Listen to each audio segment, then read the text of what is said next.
Harry Potter and the Chamber of Secret, Chapter 2, Dobby Warning.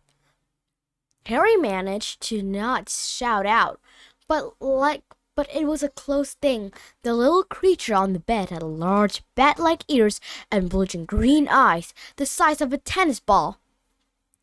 Harry knew instantly that this was what they had been watching him out of the garden hedge that morning.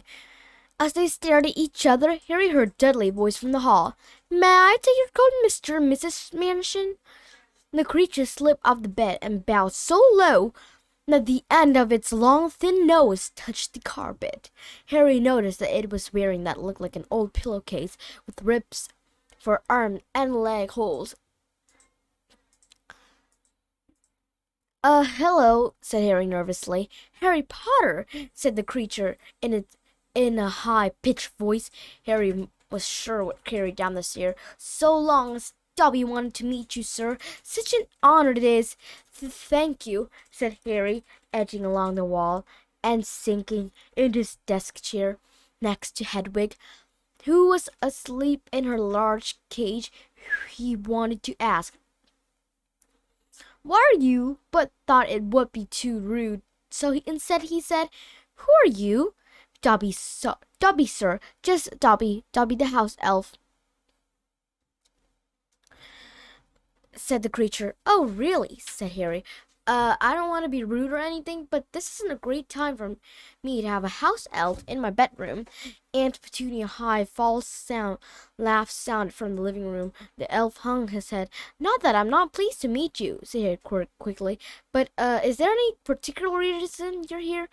"Oh, yes, sir," said Dobby earnestly. "Dobby has come to tell you, sir. It is difficult, sir. Dobby wondered where to begin." "Sit down," said Harry politely, pointing at the bed. To his horror, the elf burst into tears, very noisy tears. "Sit down," he wailed. "Never, never, ever." Harry thought he heard the voice downstairs falter. "I'm sorry," he whispered. "I didn't mean to offend you or anything." "Offended, Dobby?" choked the elf. "Dobby has never been asked to sit down by a wizard like an equal." Harry tried to say "shh" and look comforting at the same time, ushered Dobby back to the bed, where he sat hiccuping,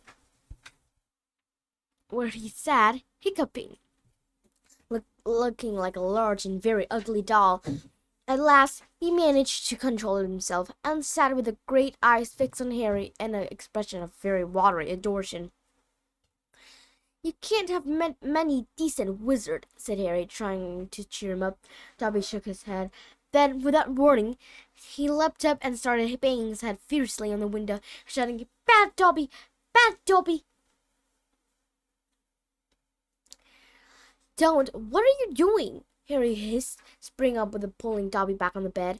Hedwig had woken up with a particularly loud screech, was beating her wing wildly against the bars of the cage.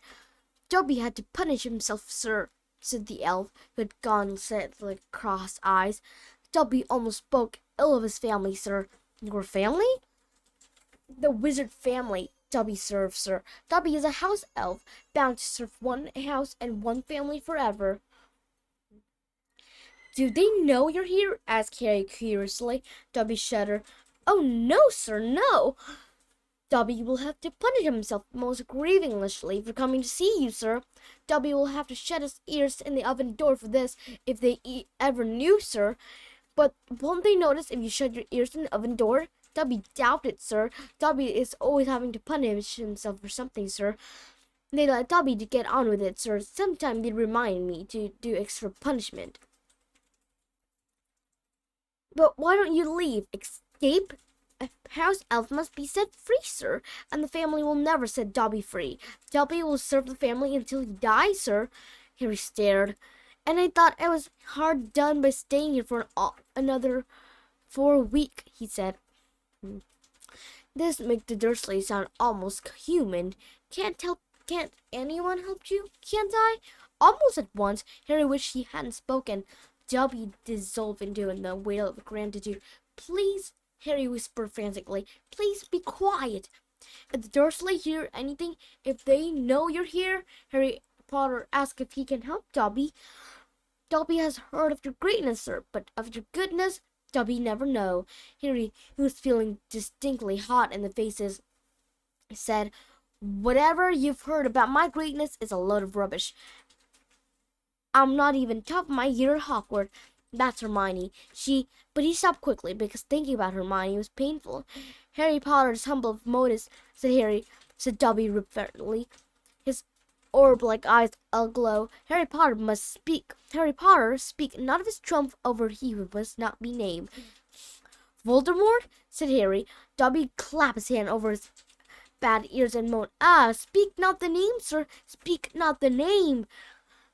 Sorry, said Harry quickly. I know a lot of people don't like it. My friend Ron. He stopped again. Thinking about Ron was painful too. Dobby leaned toward Harry, his eyes wide as headlamp. Dobby heard tell, he said hoarsely, that Harry Potter met the Dark Lord for a second time just a week ago. That Harry Potter escaped yet again. Harry nodded, and Dobby's eyes suddenly shone with tears. Sir, he gasped, dabbing his eyes with the corner of the grub-eyed pillowcase he was wearing. Harry Potter is valiant and bold. He has braved so many dangers already. But Dobby has come to protect Harry Potter, to warn him, even if he does have to shut his ears in the oven door later.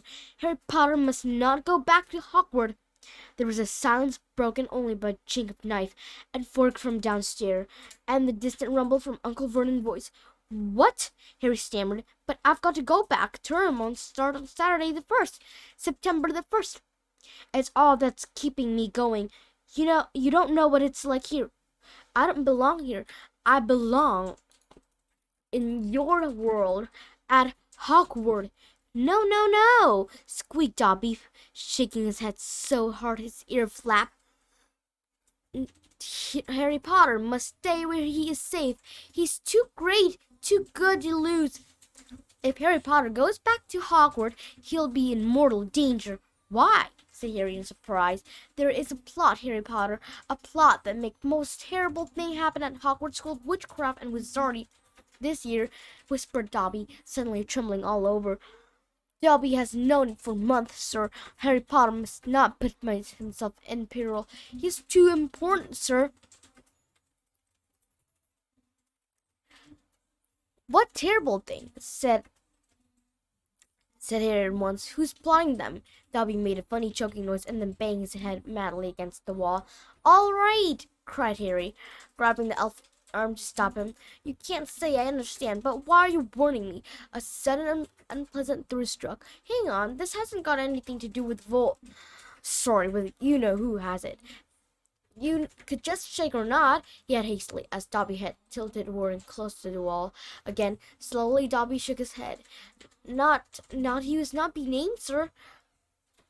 But Dobby's eyes were wide and he seemed to be trying to give Harry a hint.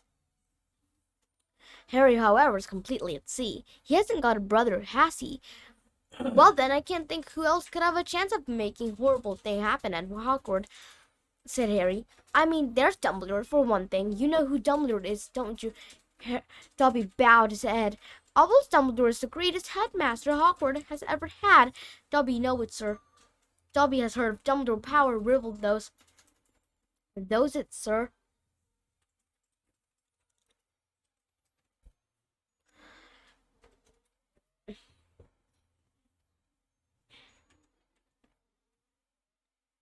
Dobby has heard Dumbledore power rival those of he who must not be named at the height of his strength. But, sir, Dobby's voice dropped an urgent whisper. Their power Dumbledore doesn't power do decent wizard. No decent wizard. And before Harry could stop him, Dobby bounded off the bed, seized Harry's desk lamp, and started beating himself around the head with a ear-splitting yelp. A sudden silence fell downstairs. 2 seconds later, Harry heart thudding madly, heard Uncle Vernon coming into the hall, calling Dudley. Dudley must have left his television on again. The little tyke! Quick in the wardrobe! Hissed Harry, stuffing Dobby in, shutting the door, and flinging himself onto the bed just as his door handle turned.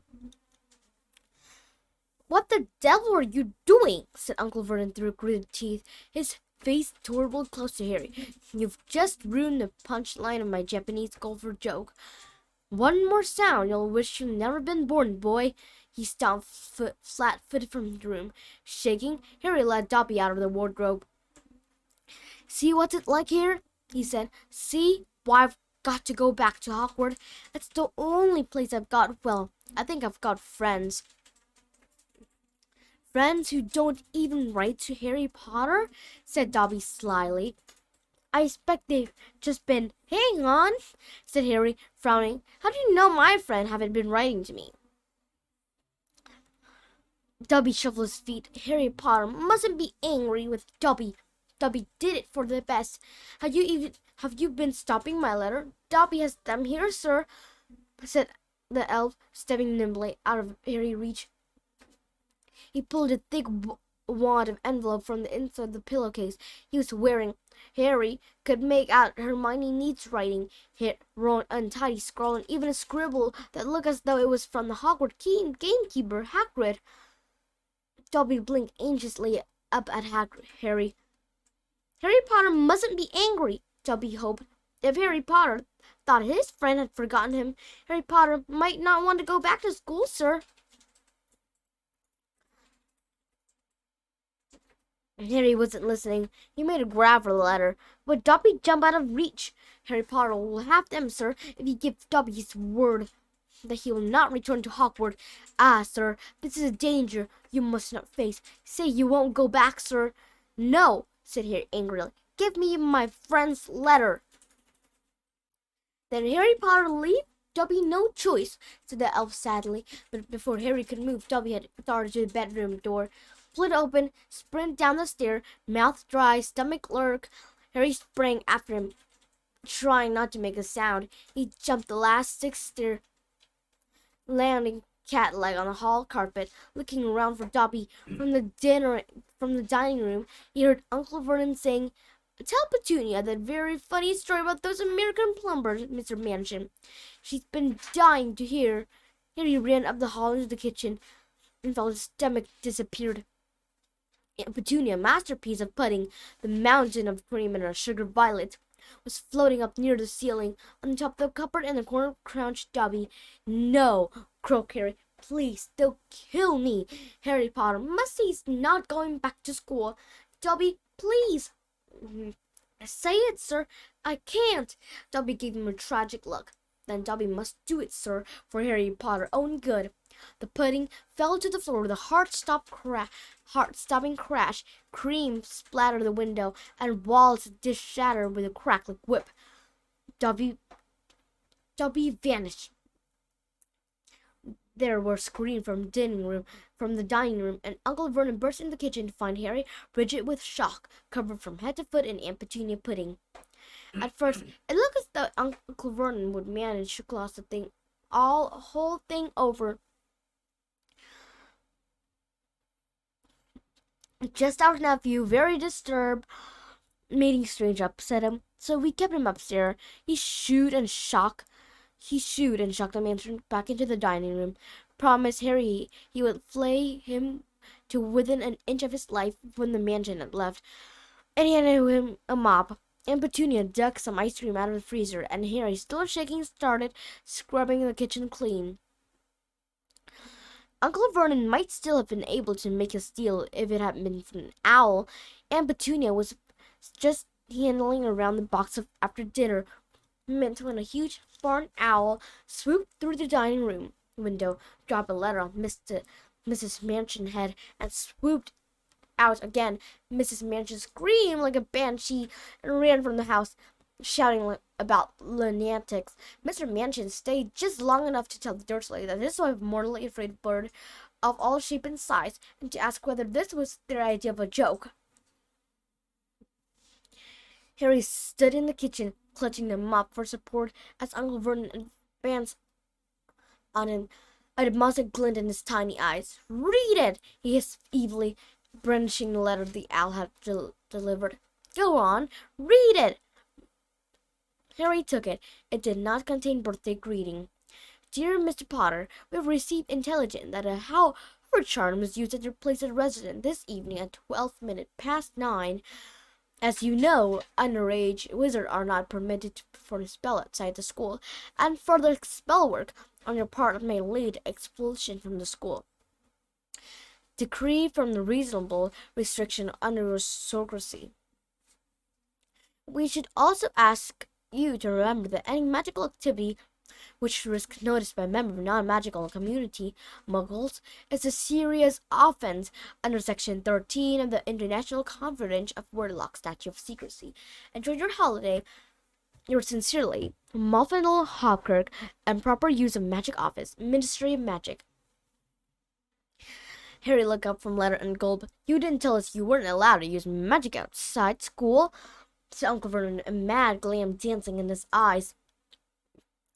Forgot to mention it, slipped your mind, I dare say. He was bearing down on Harry like a great bulldog, all his teeth bared. Well, I've got news for you, boy. I'm locking you up. You're never going back to that school. Never! And if you try and magic yourself out, they'll expel you. And laughing like a maniac, he dragged Harry back upstairs. Uncle Vernon was as bad as his word. The following morning, he paid a man to fit bars on Harry's window. He himself fitted the cat flap on the bedroom door so the small amount of food could be pushed inside 3 times a day. They let Harry out to use the bathroom morning and evening. Otherwise, he was locked in his room around the clock. 3 days later, the Dursleys were showing no sign of relenting, and Harry couldn't see any way out of his situation. He lay on his bed watching the sun sinking behind the bars on the window and wondered miserably what was going to happen to him. What was the good of magicking him outside of his room if Hogwarts would expel him for doing it? Yet life at Private Drive had reached an end all-time low. Now the Dursley knew they weren't going to wake up as fruit bar. He has lost his only weapon. Dobby might have saved Harry from horrible happening at Hogwarts, but the way things were going, he'll probably starve to death anyway. The cat flap rattled and Aunt Petunia's hand appeared, pushing a bowl of tin soup into the room. Harry, whose insides were aching with hunger, jumped off his bed and seized it. The soup was stone cold, but he drank half of it in one gulp. Then he crossed the room to Hedwig's cage and tipped soggy vegetable on the top of the bowl in her empty food tray.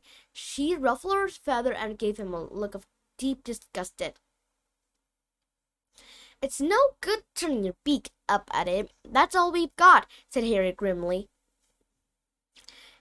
He put the empty bowl back on the floor next to cat flap and lay back down the bed, somehow even hungrier than he had been before the soup.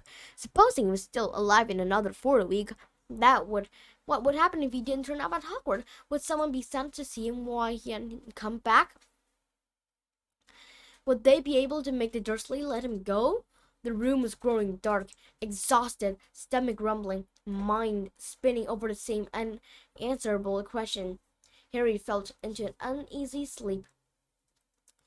He dreamed that he was on the show in a zoo with a card reading and a rage wizard attached to his cage. People goggled their barred at him as he lay, starving and weak, on a bed of straw. He saw Dobby face in the crowd and shouted out, asking for help, but Dobby called, Harry Potter, stay there, sir, and vanished. Then Dursley appeared and Dudley rattled the bar of the cage, laughing at him.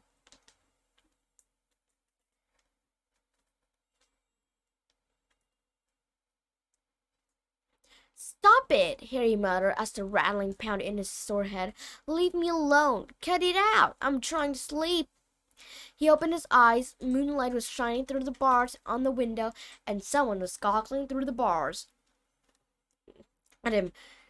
A freckle-faced, red-haired, long-nosed someone, Ron Weasley, was outside Harry's window.